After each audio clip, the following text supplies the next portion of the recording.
Hai semuanya, kembali lagi bersama kami di TOEFL Talk. Nah, di sini ada saya, Kak Fia, dan di samping saya ada Kak Niar. Baiklah Kak Niar, hari ini kita akan membahas tentang persiapan untuk mengerjakan soal TOEFL yang bagian listening section. Benar sekali. Nah, gimana nih Kak Niar tips-tips atau trik yang harus kita perhatikan sebelum kita mengerjakan soal listening di TOEFL itu gimana? Oke, jadi seperti ini teman-teman ya. Langsung saja. Ketika nanti kita mengerjakan soal listening di TOEFL itu ada beberapa pertanyaan atau soal yang mungkin terlihat gampang, namun ternyata itu menjebak. Nah, menurut dari buku yang ini tadi, ya, menurut buku ini tadi, kita itu tidak hanya fokus di kata per kata, melainkan kita harus memahami bagian dari main idea dan implied meaningnya. Jadi bukan kata per kata, kita harus memahami inti dari pertanyaan itu atau main idenya seperti itu. Dan mungkin Kavia bisa kasih contoh. Jadi ya? ini ya, kita harus paham maknanya dulu. Benar. Apa yang dibicarakan gitu. Nah, seperti contohnya Kak Niar, ada contoh percakapan yang woman side, I didn't finish the segment. Nah, man side, neither did I. Nah, pertanyaannya, what does the man mean? Jadi kan apa yang dimaksud, yang diinginkan yang cowok itu loh, apa gitu. Nah, jawabannya dia juga tidak bisa menyelesaikan tugasnya. Nah, jadi gimana nih Kak Niar untuk menghadapi soal itu? Jadi di sini penting sekali, penting untuk kita mengenali ekspresi umum dari pertanyaan tadi. Kita harus perhatikan seperti contohnya ada neither, did I, so do I, atau I just so. Seperti itu. Dan selanjutnya mungkin di tips kali ini kita tidak boleh lupa untuk memperhatikan intonasi yang digunakan oleh si pembicara ya. Soalnya kadang dari nada bicara aja kita udah tahu maksud yang dituju itu apa.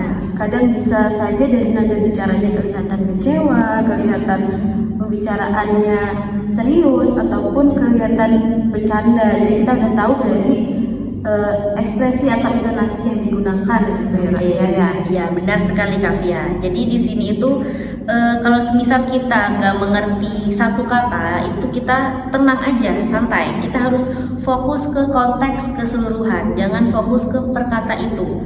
Jadi di TOEFL ini kita bukan hanya mengukur pemahaman makna, tetapi kita juga harus hafal dari kata-kata yang akan dilaksanakan di soal itu, yang ada di soal itu, seperti itu. Ya. Nah, selanjutnya jadi simpelnya gini ya Kak Niar ya. Kita yang pertama harus mendengar konteks dari apa yang dibicarakan gitu. Kita harus paham konteksnya. Kita harus menangkap maksud tersembunyi dari percakapan itu, dan juga kita bisa mengenali ekspresinya secara umum. Nah, seperti yang saya sebutkan tadi, kita harus paham intonasi yang digunakan dalam pembicaraan. Ya, benar sekali Kak Fia. Nah, jadi di sini tuh latihan itu juga penting ya Kak Fia ya. Jadi jangan malas untuk latihan. Nah, terus itu ketika latihan kita bisa memakai audio, sering-sering latihan mendengarkan audio. Mungkin referensinya dari buku Longman tadi di TOEFL Practice Test ya. Itu ada kaset di dalam bukunya kalau kita beli bukunya teman-teman ya. Iya, ada kasetnya teman-teman. Nah, itu kita bisa latihan mendengar, latihan listening dari audio tersebut. Seperti itu. Jadi apakah ada tips lain kayaknya selain itu tadi? Ya, mungkin tips singkatnya tadi yaitu yang tadi barusan saya sebutkan, sering-sering latihan mendengar audio, mungkin contohnya dari buku Longman Official TOEFL Practice tadi. Kemudian kita harus sering melatih untuk menebak makna dari konteks.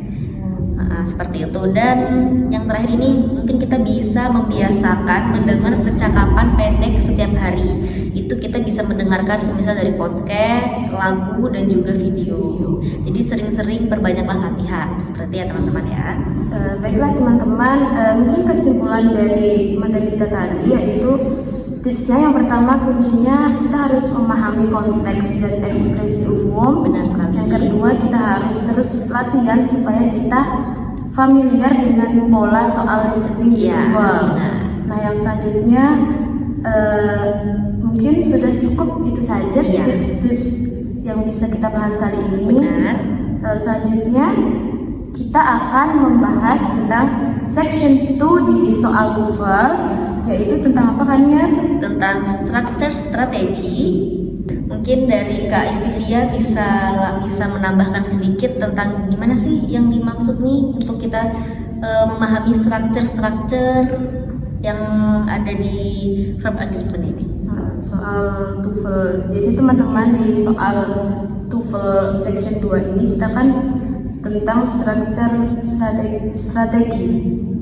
Nah, itu termasuk juga di pembelajaran grammar-nya. Jadi sebelum kita mengerjakan itu, alangkah baiknya kita memahami grammar dari misalkan subject, verb, dan lain-lain. Kita itu harus paham dasarnya terlebih dahulu.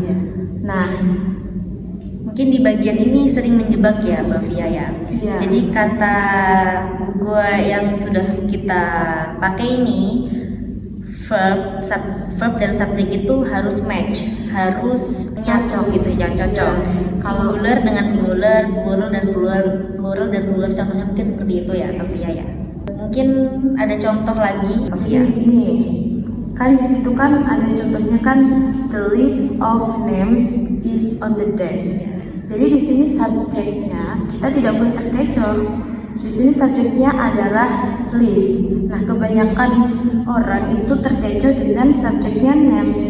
Di situ kan list kan singular. Kalau names plural. Nah, jadi list itu kan subjek yang tunggal. Jadi dia juga butuh nanti to be-nya atau verb-nya juga harus tunggal. Nah, kalau the list of names berarti pakainya is, bukan are. Nah, kalau orang terkecoh, dia pikir subjeknya names, berarti dia kan pakainya are. Itu jawabannya bisa salah kan ya. Jadi fokusnya itu ke subjek utama ya Kavia ya, bukan ke kata terdekatnya seperti itu. Jadi fokusnya ke subjek utama. Nah, betul kan ya. Nah, kalau ada kata kayak misalkan preposition of, with, atau along with, itu adalah bagian yang kita abaikan saat menentukan verb. Oh iya. Nah, mungkin ada tips lebih cepatnya lagi Kavia gimana? Siapa tahu bisa membagikan lebih cepat untuk mengerjakan soal subjeknya. Jadi saat latihan kita bisa menggarisbawahi mana itu subjek, mana itu verb. Nah, kita garis bawahi dulu kuncinya. Nah, dari situ kan nanti kita bisa melengkapi kalimat yang rumpang dengan menyesuaikan subjek ataupun verbnya itu.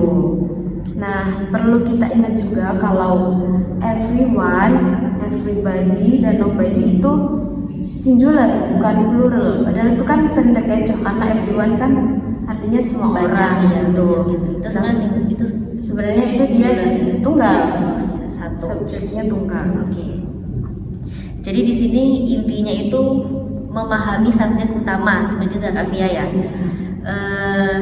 Mencocokkan antara verb dan kemudian hati-hati antara kata penghubung. Iya, conjunction yang digunakan itu juga kita harus memperhatikan. Oke, lebih diperhatikan, fokus ke sana ya Kavia ya. Latihannya juga dibutuhkan nggak Kavia kira-kira? Ya, jadi kita harus sering latihan. Kan di buku ini juga, di buku di Philips ini juga sudah banyak sekali latihan-latihan soal yang disertakan. Nah, jadi kita bisa mengerjakan agar lebih familiar dengan misalkan subjek atau verb yang digunakan, susunan di kalimatnya juga, biar kita bisa melengkapi kalimat yang rumpang di situ dengan tepat gitu. Jadi kita harus melengkapinya dengan grammar yang tepat. Kita tidak boleh ngawur gitu kan ya. Oh iya baik. Oke.